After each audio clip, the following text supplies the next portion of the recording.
हमारा टारगेट है 58% जो वोट मिला था 2019 में, उसे बढ़ाकर 68 से 70% लेकर के जाना, यह हमारा टारगेट है। हम इस पर काम कर रहे हैं। इसलिए बूथ के अभियान में बूथ सशक्तिकरण और प्रत्येक बूथ पर 51% वोट, ये हमारा टारगेट है। इस पर हम काम कर रहे हैं। जावेद जी पूछिए। जी, मेरा सवाल है कि क्या पूर्व मुख्यमंत्री शिवराज सिंह चौहान को लोकसभा का टिकट मिलेगा, चुनाव लड़ेंगे? जी, माननीय शिवराज सिंह चौहान भारतीय जनता पार्टी के वरिष्ठ नेता हैं।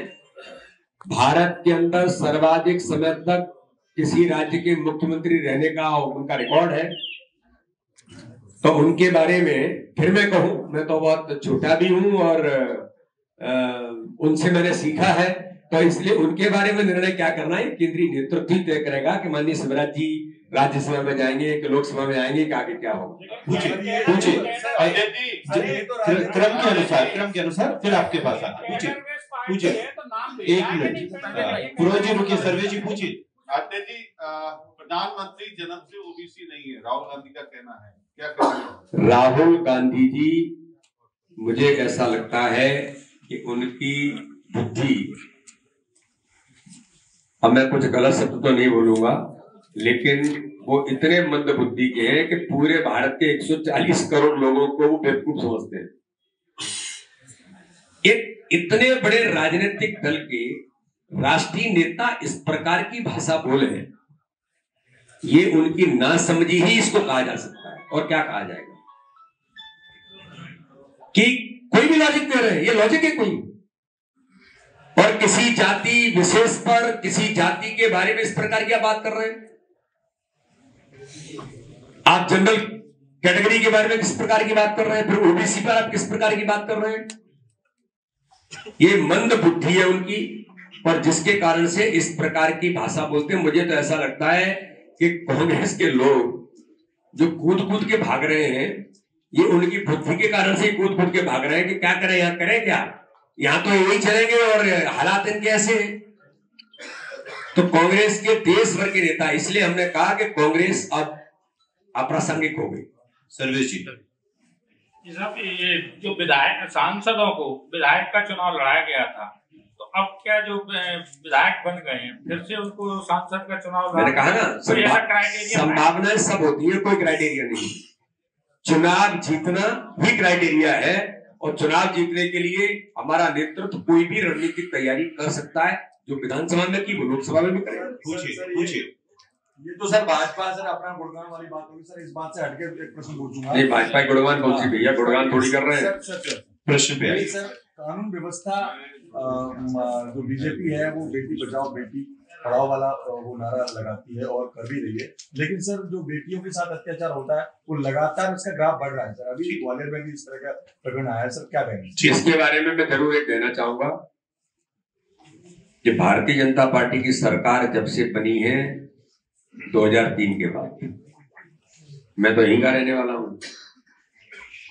मुझे मेरी माँ कहती थी कि 6 बजे से पहले मुरैना से वापस घर लौट आना। हम साइकिल से जाते थे पढ़ने के लिए।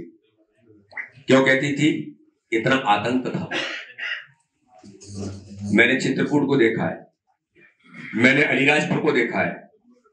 इस मध्य प्रदेश के अंदर कांग्रेस के शासनकाल में गुंडा राज और इस प्रकार के आतंक, लेकिन आज मैं गर्व से कह सकता हूं कि भारतीय जनता पार्टी की सरकार ने इतने वर्षों में इस मध्य प्रदेश को सुरक्षित मध्य प्रदेश बनाया। एक, और जहां तक बेटियों की बात है, तो बेटियों के प्रति देखने के दृष्टिकोण से लेकर अगर कोई इस प्रकार की घटनाएं हमारी बहन बेटी के साथ होती है, तो मध्य प्रदेश भारतीय जनता पार्टी की सरकार पहली सरकार है देश के अंदर, ऐसे लोगों को फांसी के फंदे पर चढ़ाने का निर्णय किसी ने किया तो मध्य प्रदेश की भारतीय जनता पार्टी की सरकार ने माननीय शिवराज सिंह चौहान के नेतृत्व में किया। तो ऐसे लोगों को नहीं छोड़ा जाएगा। देखिए, अपराधी अपराधी होता है, और अपराधी की जो प्रवृत्ति है, उसकी जो मानसिकता है, तो वो चाहे कितनी ही हम व्यवस्था करने के बाद भी ऐसे लोग पनप जाते हैं, लेकिन इन्हें मध्य प्रदेश में न पनपने दिया जाएगा।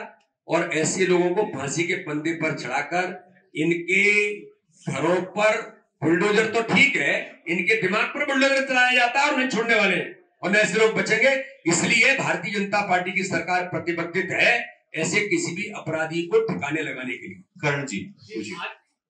आज जिस तरह से भारत रत्न के जो नामों का ऐलान हुआ है, उसके बाद कांग्रेस विधायक लखन घनघोरिया जी का कहना है कि चुनाव को देखते हुए ये ऐलान किया गया है। आंध्रा में बीजेपी को डर था इसकी हर चीज उनको चुनाव में दिखती है। अरे पीवी नरसिंह राव इस देश के नेता थे। अब आपको दर्द था कांग्रेस को कि केवल एक ही परिवार देश के अंदर चलेगा कि पीवी नरसिंह राव जी की जो कांग्रेस के वरिष्ठ नेता रहे, उन्होंने देश के लिए कुछ किया होगा। जब माननीय प्रधानमंत्री जी को या हमारे नेतृत्व को लगा कि उन्हें भारत रत्न से सम्मानित किया जा सकता है। चंद्रशेखर जी क्या उन्हें दिखाई नहीं देता है? क्या स्वामीनाथन जी को, एग्रीकल्चर का मैं विद्यार्थी हूं, ग्रीन रिवॉल्यूशन इस देश के अंदर करने वाला व्यक्ति, वो स्वामीनाथन जिनको भारत रत्न सम्मानित किया गया है, क्या कांग्रेस के विधायक उसका अपमान कर रहे हैं? कई वोट बैंक की पॉलिटिक्स है। हर चीज में मुझे वोट बैंक दिखता है, क्योंकि कांग्रेस जिंदगी भर वोट बैंक की पॉलिटिक्स करती रही, जो खत्म हो गई। मायावती भी इसमें मांग कर केवल तुष्टीकरण की, केवल परिवारवाद की राजनीति करती रही, खत्म हो गई। अगर आप ये वीडियो YouTube पर देख रहे हैं तो हमारे चैनल को सब्सक्राइब करें और बेल आइकन को दबाना ना भूलें। अगर आप Facebook पर ये वीडियो देख रहे हैं तो हमारे पेज को लाइक करें।